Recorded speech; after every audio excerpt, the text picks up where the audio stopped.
14 juta ini harus kita kejar sampai 2029 ya.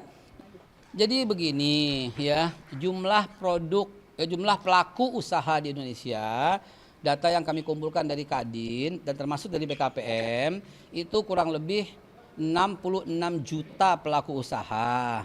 Kami bongkar data yang sudah tersertifikasi halal hanya 2,1 juta. Artinya ada 64 juta yang belum. Dari 64 juta ini kami hubungkan dengan angka yang harus kami capai di bulan Oktober, ya sejak Oktober ini, yaitu kuliner lebih dulu kan, makanan minuman dulu kan.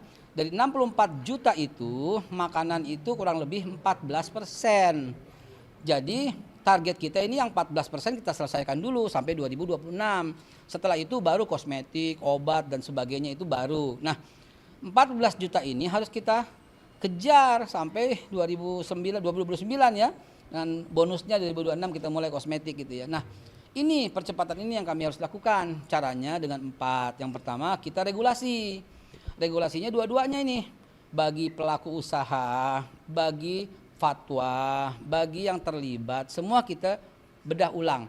Salah satu regulasi yang menghambat itu adalah adanya sertifikat halal seumur hidup, Kiai. Kalau soal berat biaya nggak apa-apa sekali, tapi evaluasinya mesti monthly dong. Tiap bulan mesti dievaluasi dong. Tiap tahun mesti dievaluasi. Tiap 2 tahun kan cuma sekedar evaluasi. Kita kan bertanggung jawab kalau sekali dapat nggak pernah dilihat. Nah itu membutuhkan organisasi yang banyak. Keterlibatannya mesti banyak. Dan kami selama 3 bulan ini sebagai evaluasi 100 hari, kami sudah buka lapangan kerja 12.000 orang, Kiai.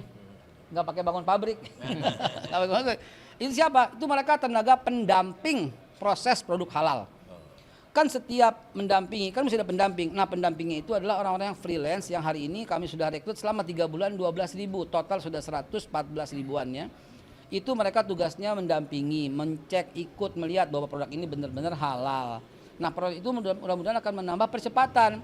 Nah setelah regulasi yang kedua itu kolaborasi dengan 9 kementerian dan 3 badan. Itu akan kami teruskan. Lalu sosialisasi. Tadi Kiai berpesan, sosialisasinya yang masif, yang bagus supaya masyarakat itu damai dan tenang dan nyaman gitu, halal for everybody. Dan yang terakhir digitalisasi, karena tanpa digitalisasi kita nggak akan sanggup. Maaf, 10.000 loh per hari harusnya untuk mencapai kuliner itu. Yang 66 itu semua, 64 udah 64 lalu kali 20% kuliner kan jadi 14 juta. 14 juta ini mesti kita kejar. Satu tahun dapatnya 3,5 juta. Sehari dapatnya 10.000. Jadi dengan model seperti itu baru kita bisa raih, dan itu harus dengan keterlibatan yang banyak. Gitu ya. Selama ini keterlibatan ini belum maksimal. Jadi kita akan, dan tidak ada, tolong dicatat, tidak ada peran yang dikurangi. Ada peran pemerintah, ada peran semua itu nggak ada yang dikurangi. Peran pemerintah harus jadi harus ini kayak saya usulkan. Jadi satu payung dan satu atap gitu, satu atap. Di dalamnya itu ada lembaga pemeriksa halal, ada lembaga pendampingnya, ada auditornya, dan itu keterkaitan dengan Kemenperin, perindustriannya, perdagangannya, luar negeri, dalam negeri juga terlibat.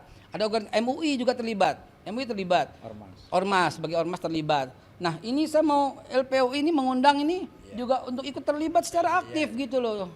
Jadi semua akan terlibat karena ini untuk semua, halal untuk semua, semuanya untuk organisasi dan semuanya untuk pelaku usaha dan ujungnya semua masyarakat Indonesia. Ini amanah Presiden yang melindungi segenap bangsa gitu ya. Jadi ada 3 semua ya, semua rakyat akan mendapati hasilnya. Semua ormas akan terlibat dalam pengurusannya dan semua pelaku akan terlibat dalam prosesnya. Payungnya mudah-mudahan Badan Halal Indonesia atau BPJPH. Nanti Badan Halal. Gitu Kiai? Iya. Top.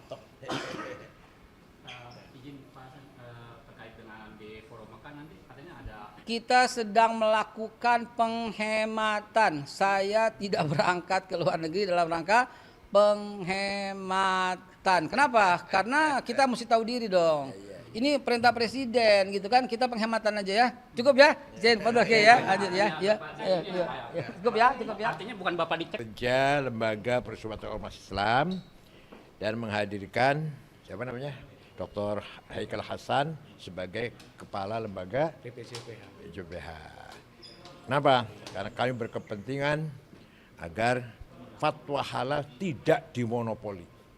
Saya mohon, saya minta peraturan pemerintah yang undang-undang yang menegaskan monopoli lembaga tertentu minta dicabut.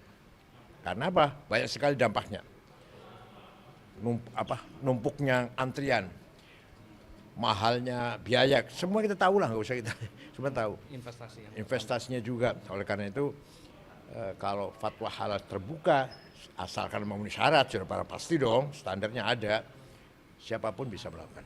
Apa RPOI, apa organisasi apa aja, asal betul-betul memenuhi standar. Mas Said, tadi kan kata Bapak kalau brandnya sertifikasi halal di Indonesia masih kalah saing dengan Malaysia. Iya. Sebenarnya kendalanya apa sih? Saya nggak tahu, nggak ngerti. Coba kalau kita terjun ke Saudi, Jeddah atau Makkah lah, semua Malaysia yang halal itu. Ada label halalnya kan Malaysia itu. Indonesia nggak ada tuh.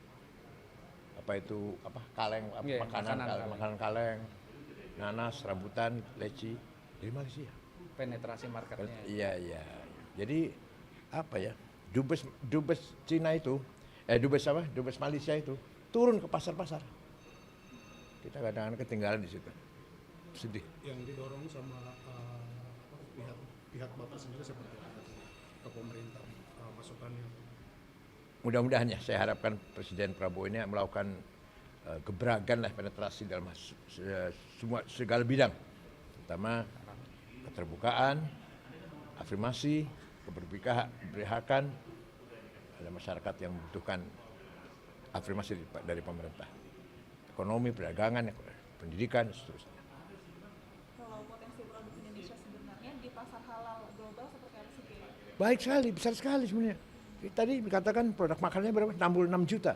Kan bisa bisa ekspor ke mana-mana. Cukup lah. Tapi bagaimana membangun kepercayaan? Orang trust itu bagaimana? Orang Islam di Timur Tengah kan sangat ragu kalau melihat makanan yang belum ada label halalnya. Terutama di pasar kita di Saudi lagi. Terima kasih. Pak, satu lagi. Tadi kan ada beberapa usulan agar regulasi